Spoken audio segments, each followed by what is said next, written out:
ప్రజల ఆరోగ్య పరిరక్షణతో పాటు గ్రామాల్లో పరిశుభ్రమైన వాతావరణం కల్పించేందుకు ప్రభుత్వ పలు చర్యలు చేపడుతోందని, అయితే పరిశుభ్రత విషయంలో ప్రజలు మరింత చైతన్యవంతం కావాల్సిన అవసరం ఉందని పెందుర్తి నియోజకవర్గ ఎమ్మెల్యే పంచకర్ల రమేష్ బాబు గారు పేర్కొన్నారు. బుధవారం సబ్బవరం మండలం ప్రజా పరిషత్ కార్యాలయంలో నిర్వహించిన కార్యక్రమంలో మండలంలోని 18 పంచాయతీలకు చెత్త సేకరణ కోసం ట్రై సైకిళ్లను, మరో 3 గ్రామాలకు పుష్ కార్డులను ఆయన పంపిణీ చేశారు.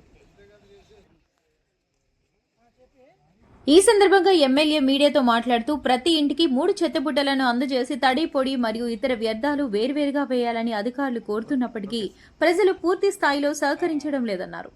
చెత్తను సక్రమంగా విభజించకపోవడం వల్ల పారిశుద్ధ్య సిబ్బందికి ఇబ్బందులు ఎదురవుతున్నాయని తెలియజేశారు. అందరికీ నమస్కారం.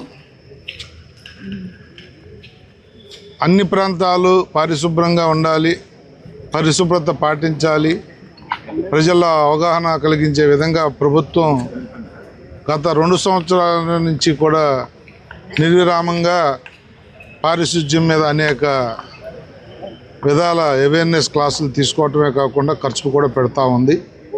దానిలో భాగంగా ప్రజలకి ఈవెన్ విలేజ్ నుంచి కార్పొరేషన్ వరకు అన్ని ప్రాంతాల్లో కూడా వ్యర్థ పదార్థాలు ఏదైనా తడి చెత్త, పొడి చెత్త, భూమిలో కరిగిపోయి ఇంకిపోని ప్లాస్టిక్ కానీ ఇతరత్ర రబ్బర్లు కానీ ఇలాంటి పదార్థాల కోసం వేరేగా 3 కలర్స్లో బాస్కెట్స్ ఇచ్చి మీ ఇంటికే వచ్చి కోడల్లో పెట్టడమే కాకుండా మీ ఇంటికే వచ్చి చెత్త కలెక్షన్ చేసుకునే కార్యక్రమం ఈ ట్రై సైకిల్స్ ద్వారా జరగబోతూ ఉంది.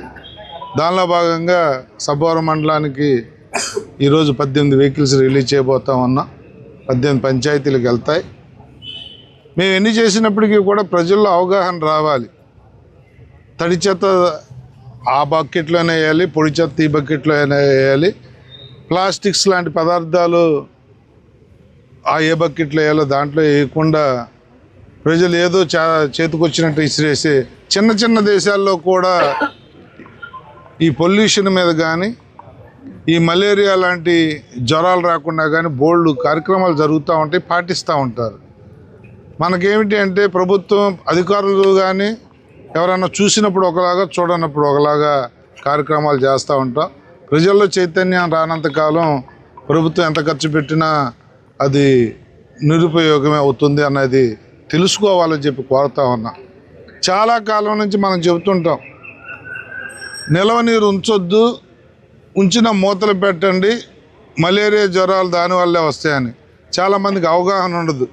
నీరు దొరకదేమో, మళ్ళీ కుళాయిలు రావని దాచుకుంటా కోసం చేస్తారు. 4 రోజులు నిలవన్న నీటి దగ్గరే మలేరియా దోమ చేరద్ది. ఆడదోమ నిల్వ నీరు దగ్గర చేరి దాంట్లో గుడ్డులు పెట్టి ఆ దోమ గరిస్తేనే మలేరియా వస్తుంది. అంటే మలేరియా ఎలా వస్తుంది అంటే అది గుడ్లు పెట్టే ముందు మనిషి రక్తం తీసుకుంటుంది. మనిషి రక్తం తీసుకుని ఆ నీటిలో గుడ్లు పెడద్ది. ఆ రక్తం తీసుకునే ఆడదోమ గుడ్లకు తయారైన దోమ కుడితేనే మలేరియా వస్తుంది. ఇవన్నీ మేము చెప్తున్నా కూడా, అధికారులు చెప్తున్నా కూడా ప్రజలు పాటించరు. పరిశుభ్రంగా మీ ఇంటిని, మీ ప్రాంతాన్ని ఉంచుకుంటేనే ఈ సమాజానికి మేలు జరుగుద్దని మరొకసారి తెలియజేస్తూ అందరూ దాన్ని పాటించాలి. అలాగే మా అధికారులు కూడా ఏదో ఇచ్చాము, గవర్నమెంట్ ఇచ్చింది మేము పంపించాం అని కాకుండా మీ సెక్రటరీస్తో కానీ, మీ విఆర్ఓలతో కానీ, మీ సచివాలయ సిబ్బందితో కానీ అవేర్నెస్ క్లాసులు అది జరుగుతుందా లేదా, మనం అనుకున్నట్టుగా అమలు జరుగుతుందా లేదా అనేది కూడా వాచ్ చేయాలని చెప్పి కోరుకుంటూ అందరికీ మరొకసారి నేను తెలియజేస్తా ఉన్నా, మన ఇల్లు, మన ప్రాంతం, సమాజం ఇవన్నీ కూడా దృష్టిలో పెట్టుకుని మనం పాటించాలని చెప్పి మనం చేస్తాం. డీజిల్, పెట్రోల్ ధరలు పెరిగిన నేపథ్యంలో ఈ బ్యాటరీ కొత్తగా ఛార్జింగ్ బళ్ళు వచ్చాయి కదా, అలాంటివి ఏమన్నా సప్లై చేసే ఆలోచన పంచాయతీరాజ్ శాఖ డెఫినెట్గా ప్రభుత్వం ఆ దిశగా ఆలోచన చేస్తూ ఉందండి. ఎందుకంటే ఎలక్ట్రికల్ కానీ, బ్యాటరీ కానీ ఆ దిశగా పొల్యూషన్ ఒకటి, భవిష్యత్తు అంతా వాటిదే.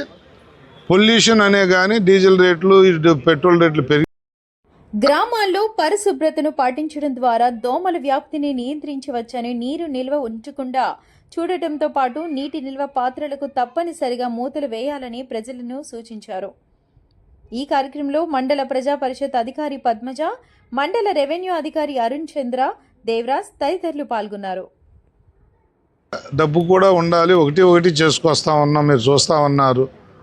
సంక్షేమం అభివృద్ధి రెండు కూడా ఆకుండా వెళ్ళాలి. డెఫినెట్గా ఈ కొత్త బడ్జెట్లో దానికి ఫండ్ వచ్చింది. ఒక నెల 2 నెలలు ఇప్పుడు వచ్చిన కాంట్రాక్టులే పనులు అవ్వట్లేదు. ఎందుకు కన్స్ట్రక్షన్ రేట్లు పెరిగిపోయాయి యుద్ధం వల్ల అని చెప్పి. తారు 40,000 ఉండేది 1,10,000కి వెళ్ళింది.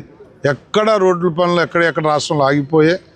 అందుకని డెఫినెట్గా 2-3 నెలల్లో ఫండ్స్ తెస్తాను, తర్వాత పనులు స్టార్ట్ చేయిస్తాను.